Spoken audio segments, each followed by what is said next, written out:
Kia ora and welcome to Muffin Talk. Muffin Talk is a weekly radio program to which I invite guests to talk about their passion for issues on community programs, social justice, Bible studies, or the Catholic Church. Today, I've invited Dr. Christopher Longhurst to a Zoom recording for a broadcast. Chris, a warm welcome and haere mai to a radio program. Kia ora, no mai, haere mai, Beata. It's lovely to be with you again. Dr. Christopher Longhurst is a New Zealander from Ahuriri in Hawke's Bay and a lay Catholic theologian who spent many years abroad working in Rome, Italy, and in North Africa. He is a fellow of the International Dialogue Center CAICIT, which brings religious leaders and political decision makers together to develop and implement interfaith and intercultural conflict resolution initiatives. Chris is also the leader of the New Zealand chapter of SNAP, the Survivors Network of Those Abused by Priests. Chris, can you tell us more about SNAP and its history?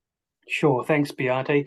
The word SNAP is an acronym for Survivors Network of Those Abused by Priests, SNAP, and we're the world's largest, oldest and most active peer support network for men and women wounded by religious authorities, institutional authorities, by priests, ministers, bishops, deacons and nuns, etc. We're independent, meaning that we are not associated with any religious organization or any other organization. And we offer a safe and confidential place for those who seek to be heard, who need support and want to be healed. And we have thousands, tens of thousands of members throughout the world. In the USA, where we were founded 30 years ago, where our international headquarters is today in Chicago. And we have chapters in Canada, throughout Europe as well, in Germany, in France, in Austria, in Spain, in Ireland, and Poland and Switzerland, in the UK as well, and also in Australia. And we have chapters in South America, in Africa, Asia, and now in Aotearoa, New Zealand. Wow, so you're globally represented. Absolutely, absolutely. So just say what you said, it's a chapter, it's not a branch. Is that right? Well, you know, we don't use the word chapter. We're a united network, and so we're all throughout the world. But SNAP in New Zealand is a charitable trust under the New Zealand Charitable Trusts Act. So we're our own independent network under the SNAP umbrella. You could call us a chapter. Part of our leadership is the executive of SNAP International, Zach Heiner. He's on the SNAP Aotearoa Trust Board. The national leader of SNAP Australia is on the New Zealand Trust Board. So we're a very strong and connected international movement as well. So chapter, it's not the best word, but I think it kind of shows the unity among the different SNAP groups nationally throughout the world under the international SNAP umbrella. We're united on so many fronts, so it could be a chapter, I guess. Now, Chris, tell me more about the history of SNAP. You said it started in America, in Chicago?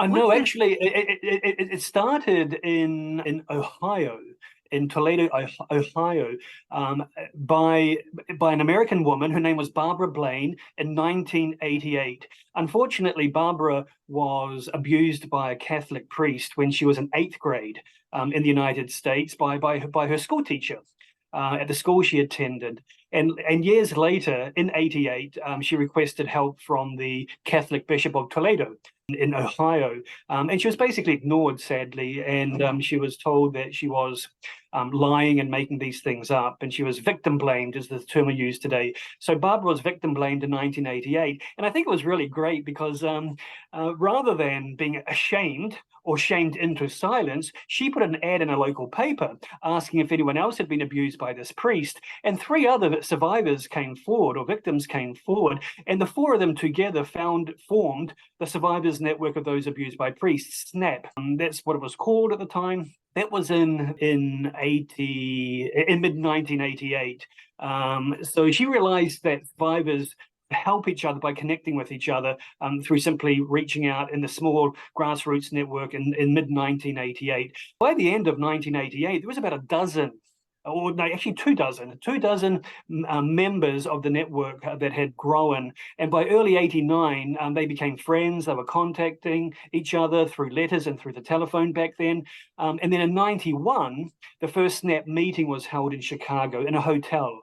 in the Holiday Inn, I think it was, in Chicago. A meeting was held, a support meeting. And then the next support meeting was in San Francisco in 1992. The members, so let's say about 24, 30 members, were discovering a pattern. They noticed a specific pattern in the way church officials were responding to their disclosures of abuse. So in 92, they traveled to Washington, D.C., to the National Conference of Catholic Bishops in Washington, D.C., because they wanted to speak to the Catholic bishops to disclose what was happening to them when they were disclosing their abuse. But the bishops refused to see them at first. There were eventually three Catholic bishops met with the SNAP members at the time. So this again is in 92. And they said that they would take into consideration what they were saying. However, SNAP, either that year, about 92, SNAP had its first designated listening session in New Orleans. No bishops showed up. No Catholic bishops showed up, none at all. It was kind of like when the New Zealand survivors at the Royal Commission of Inquiry last October gave their closing statements at the last hearing. There were no bishops present, or the bishops had left, so they didn't listen. They weren't listening. They weren't even present. So that happened back in 92 with SNAP. But guess who was there? The media. The media attended this listening session in New Orleans, and then the Boston Globe ran 850 stories about pedophile priests in 2002. So the numbers of victims that were coming forward to SNAP at that time were absolutely staggering. In 2003, SNAP opened up a national office in Chicago, and that's still now the national office for the United States and the office for the International SNAP Network in the United States. So that was 2003. So since then, chapters again, or SNAP's presence has spread throughout across the United States, again into Canada, into those countries that I just mentioned. And in 2019, when I realized here in New Zealand, after I reached out to our government to request that the terms of reference for the Royal Commission of Inquiry into Abuse be extended to include faith-based care, that's when I discovered that my own story was getting taken out of my hands, and there wasn't really anyone around to support me. Even though there's some great peer support in New Zealand, like Help in Auckland, Help in Wellington, there was no one really specialized in this complexity around abuse in churches, especially abuse in faith-based organizations. So that's when I reached out to SNAP, because I knew of SNAP because of my time in the United States. And after their due diligence, after some interviews with me, they had a SNAP chapter up and running in New Zealand, based out of Wellington, in less than a month. And of course, guess who had to head it?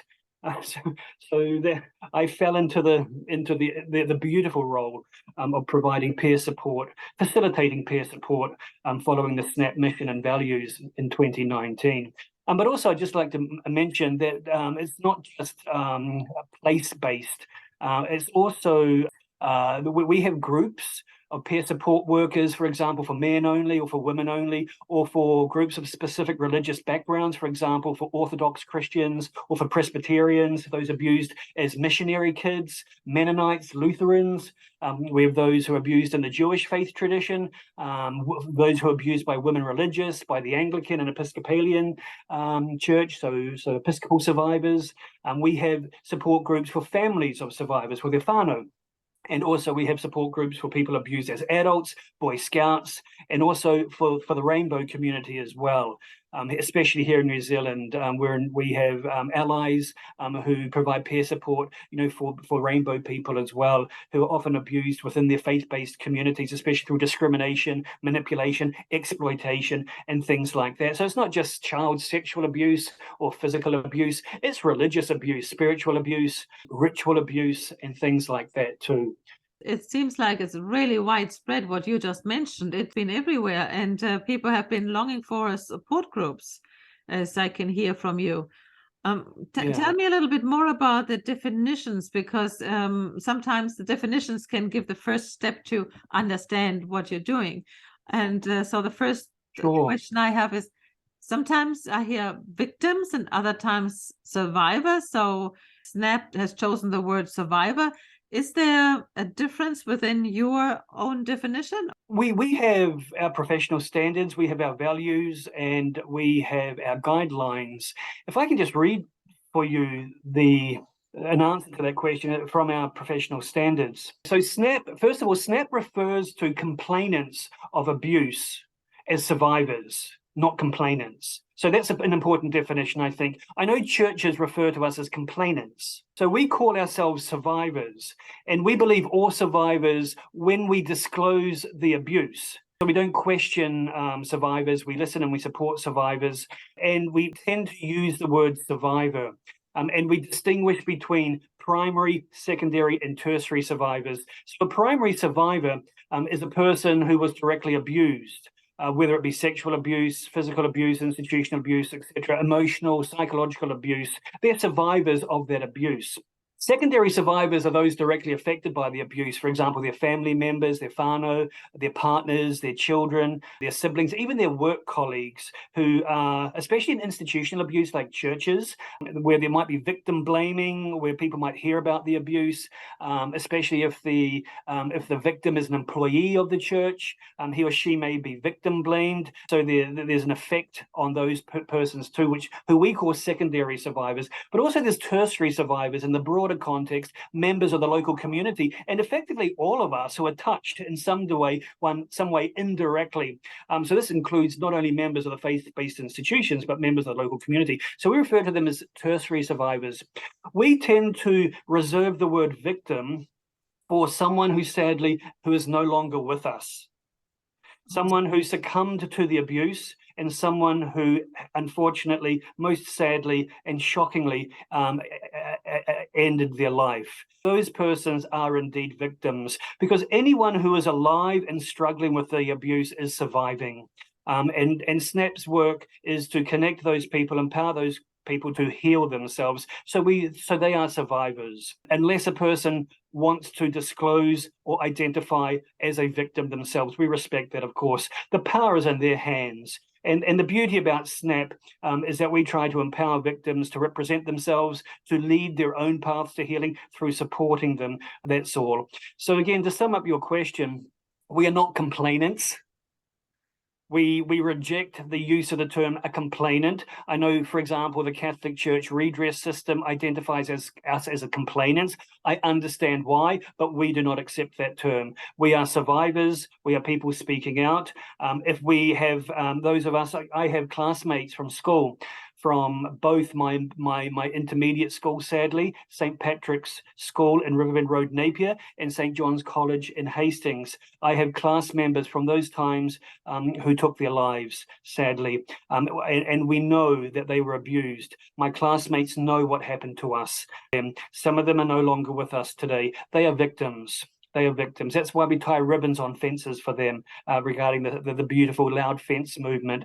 But we are survivors. And while we're touching on this, if I may, Beate, we advocate that there is only dignity in surviving. There is no shame. On the contrary, there's dignity in surviving, and there's courage in speaking out about it. So I think those terms are important: primary survivors, secondary survivors, tertiary survivors, victims and complainants, and of course our advocates. We have many people who support us who are not primary survivors. They were not abused themselves. We have one member whose husband was abused, whose son was abused, and whose brother was abused. One member, but she is the active member of SNAP. So she would be, of course, a secondary survivor, and in some senses victimized as well. So, of course, we have experts who are trauma-informed and legally informed who work with us as well, because on the ground, we are simply survivors leading peer support networks, bringing survivors together, showing they're not alone, and giving them a comfortable, safe, and confidential space to disclose their abuse, therefore to be heard and listened, and most importantly, believed. Thank you very much for clarifying victim and complainant and survivor. And you also touched on the different types of abuse: emotional, spiritual, physical, sexual abuse. And I think that's important so that we know what we are talking about. The other thing, what came to my mind also when we're talking about abuse and, well, with the church being involved or people who represent the church, we often hear about people who have been disclosing their abuses, but they're not taken seriously. Sometimes it takes years. But also sometimes the abuser might have had two faces, so that people who could have stepped in didn't want to believe the accusations.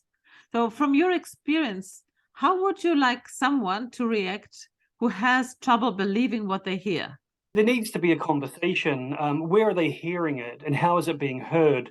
I know that there are people around me today, even members of the church, I'm still connected to the church, who don't believe, say that this is a witch hunt, even by the media. I think that's a very irresponsible and naive response. However, on one level, it's understandable because there is shame and there is denial. And unfortunately, the people who are denying it are the people who are actually ashamed. But the shame is not necessarily theirs in the sense that it is shameful what has happened, but part of the shame is covering it up and denying it because of the shame. It's kind of like a child. You know, when the child is ashamed and the mother tells the child off, what does the child automatically do? The child looks away. So that looking down is a response of shame. That's how some people are responding. It betrays them, sadly, because it shows that they are ashamed. Speaking the truth, of course, is important, and it's empowering to deal with it, because people who are denying it are actually part of the problem because they're covering it up by the denial. And I'm talking about ordinary people who don't want to admit this. It is happening today, Beate, but unfortunately it betrays those persons because there's so much evidence that this is a problem that is no longer just one or two bad apples. It's a systemic problem throughout the world based on religious cultures and religious systems. So exposing the truth, shining a light on it, I know that's hard. No one wants to hear that another priest's been raping children. No one wants to hear that. I mean, that's horrible news. But by not hearing the truth, the issue doesn't get dealt with, and B, there's the possibility, actually the high probability that has been shown in the statistics and the research, that the abuser continues to abuse. Therefore, it leaves children at risk. So those who do deny and those who do not speak out are actually, in a sense, if I may use the word, they're complicit, sadly. They're inadvertently complicit. And this is based on their own teaching. If I'm referring to church people, the Bible says, James says, those who fail to do the good that they should do, they sin. So actually, if I may, these people who deny abuse and do not speak out against it are sinning by their own standards. And I can say that as a Catholic theologian because I'm as a Catholic theologian, quite competent in knowing how biblical teachings, Jesus is very simple. Truth and teaching is being undermined by these kinds of people too. Chris, what does SNAP really want to achieve, or what does SNAP achieve with its work? Because you were mentioning about the support groups, and that people are taken seriously, that people are heard, that people are supportive and doing advocacy work, so that there is no complicity. But what is the goal, or what SNAP has achieved so far in these 35 years? Sure, thanks for that, Beate. I can say that SNAP is saving lives. Barbara Blaine has saved so many lives. So SNAP has a fourfold mission, and our primary mission, our primary goal, what we want to achieve is healing for victims and survivors of abuse. That's our number one mission, to support survivors so that they can heal, they can recover from the abuse and live good lives. Be happy. We support survivors. That's our primary work, to support survivors. But we also work to protect children and vulnerable people and people at risk. We want to achieve the exposure of predation. So therefore, we work with the press, and part of our mission is to expose the truth. We want to expose predators and those who shield them, and we want to raise awareness by working with the media to uncover the truth, which is part of our mission. So the way we support survivors is through conversations, through email and general support with a telephone line, and by running peer support group meetings, both face-to-face and online. And we have regional volunteer SNAP peer support facilitators across the country who provide group support or one-on-one support. We work with the Royal Commission of Inquiry. We're a core participant in the Royal Commission of Inquiry. We protect children and vulnerable people by advocating for stronger laws, for change in laws like the New Zealand Orangatambariki Act of 1989 that does not require mandatory reporting of abuse. It does not require it. So we advocate for the change in laws like that. We advocate for the change in laws like the 1997 Roman Catholic Bishops Empowerment Act, which constitutes Roman Catholic bishops as corporate souls, where they have too much power. That power leads to cover-up and abuse, which we have evidence with the Royal Commission. So we want to change acts like that. So we advocate for reform and for other laws that limit criminal prosecution and civil responsibility for abusers. So, we want to work to expose the truth too. We want to achieve exposing the truth. So we do that by disclosing our stories and empowering others to confront the truth too, in a safe way too, remember, because it's a process. We educate ourselves, and we want to educate the public through social media, through our team of experts in the various fields, again, legal or trauma-informed therapy or counseling. So we want to educate ourselves in our communities about the effects of abuse, and we try to speak as a unified voice to bring about change by exposing the actions of clergy abuse, of religious ministers, etc. Basically, to answer your question, together we find healthy ways to recover and to heal and provide a safer and better place for children in society. I think that's a really important point, that it's about the healing, but also about preventing. Absolutely. And that can only be done through exposure of the abuse and by speaking out against it in a responsible and effective way. But how can we prevent the public from generalizing any issue regarding the abuse cases and then blame those priests or religious who have lived their lives in integrity? Because they are going to be blamed also, even though they are innocent. What can we do in this case? Talking about, for example, if I can use the New Zealand statistics, according to the Royal Commission, there are about 14% of the clergy that have been accused, 14%. So there's about 85% out there that haven't been accused. We do believe the numbers are much higher. So these, of course, are only the cases that have been reported. But we know, based on metric systems and forensic analysis, that there are many, many cases that have not been reported. Actually, for every one case that's reported, about 5 to 8 go unreported. So we can imagine how staggering the numbers are of abuse cases. But let's say, to answer your question, it's quite simple. Church authorities need to publicly name the accused. Church authorities who are responsible, who are the relative responsible authorities for the abuse that has occurred under their watch, they need to name those people who have been accused, because ironically, church leaders do a grave disservice to not only the public, but also to themselves and to their priests and communities by not naming the accused, their abusers. Because when they don't, unfortunately, as you've just said, this results in every priest being mistrusted and every priest being suspected as a possible abuser. So if they name the accused, we know who the accused is. That's all. The person is accused. Good priests get smeared with the possibility of being abusers when the church leaders themselves, the bishops, do not name the accused or credible cases of abuse.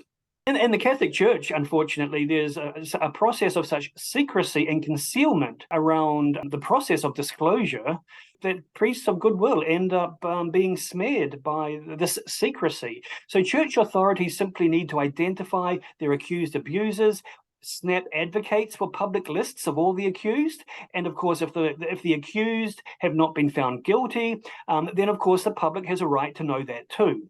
So according to natural justice, the public has a right to know that the complaint has not been upheld or whatever.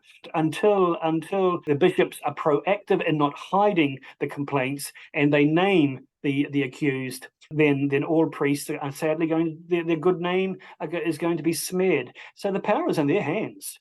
Thank you, Chris. You mentioned earlier also the loud fence movement. Can you say in a couple of words what that is? Loud fence, as you can think about it as a metaphor for a speaking fence. It's a form of peaceful speaking out, and it's also a memorial to survivors.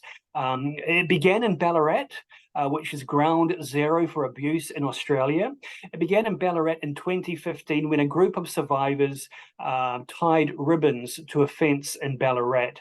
And they wrote on the ribbons, beautiful coloured ribbons, they wrote things like "No more silence, speak out against abuse." So "No more silence" became synonymous with what became known as the loud fence movement. Again, it's a peaceful speaking out by acknowledging the abuse, usually where it occurred, which is at a school, though sometimes it can be confronting to tie ribbons on school fences unless the local community has been educated. The children have been educated. It's been explained to them what the ribbons represent, that it's for their safety. Unfortunately, here in New Zealand, we have school principals who are refusing to cooperate with the Loud Fence movement. However, some of the bishops have been supportive of this movement. So now we have in New Zealand, which is quite ironic, we have some parishes who are supporting the Loud Fence movement, so it's not becoming a conflict between the survivors and the local parishes. So there's a Loud Fence in Napier, in Auckland, in Wellington, several in Wellington, in the South Island too. So they can be seen across New Zealand today and around the world. And oftentimes you'll also see, even though it's part of the Loud Fence movement, you'll see ribbons tied on gates and on trestles, on letterboxes even, in support of survivors. It's a silent, peaceful way of speaking out, rather than doing those things that are technically classified as vandalism, like graffitiing a church. Thank you, Chris. Can you say something about when somebody gets in touch with you? We can put the link, the website link on our website. And what happens when somebody gets in touch with you? How is the process? It depends on why they're getting in contact with us, because so many people contact us, not just survivors. But you know who are contacting us today? Sadly, it's not survivors, it's the parents. It's the mothers of their children who are disclosing to them, and it's the mothers that are contacting us today. This is quite sad, because it's the mothers who are wanting a place to go to talk about and get support. So let's say that they are survivors too, they're victims too. So we have a telephone line, we have different people who man the line, we have a protocol for the first contact, we listen.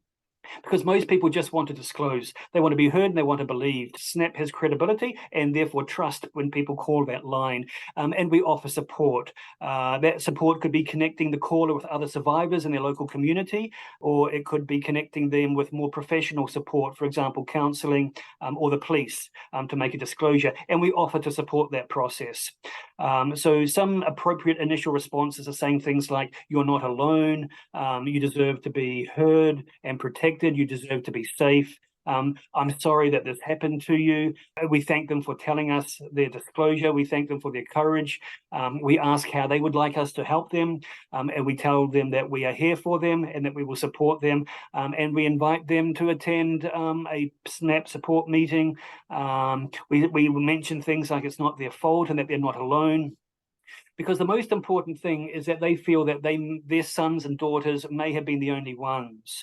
So in the disclosure of abuse, this is very important, because sometimes police will not investigate if the accused has been accused once. We do encourage them to go to the police. These acts are criminal acts usually, so they have a right to justice. And we also, SNAP also has some very useful resources for survivors and survivor advocates on our website. So we invite them to also go to our website to look at resources there too. But the primary way of responding and the beginning of the relationship that hopefully will build, because some people don't connect a second time for whatever reasons. Some people, the initial disclosure begins the process. So be gentle. For anyone who's listened to this interview, please know that you will be taken very, very seriously. You will be believed, and you will be supported, encouraged to heal, because SNAP members know that in supporting other people, we actually heal ourselves. We actually heal ourselves by supporting others, and we can all testify to that throughout the SNAP network. Thank you so much, Chris. And this has been really important. I think that we clarify a few things. And as you said, you are a theologian. It's nothing against the church. It's in favor of people who have been hurt, and also to protect those in the church who Absolutely. are innocent, Of course. so that they are not all put in one pot. Indeed.